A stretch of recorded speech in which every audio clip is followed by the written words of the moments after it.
How to make Google Chrome your default browser.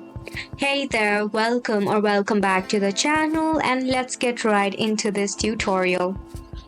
To make your Google Chrome your default browser, it is actually very simple.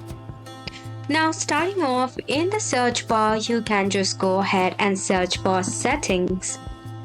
In the settings, you can actually search for apps or you can search for Google Chrome. Now in the left hand side, you will see the option of apps. Click on it.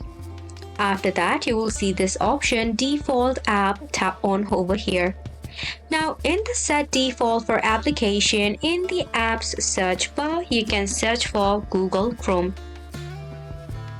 Then over here at the top, you will see set default. You can just click on it.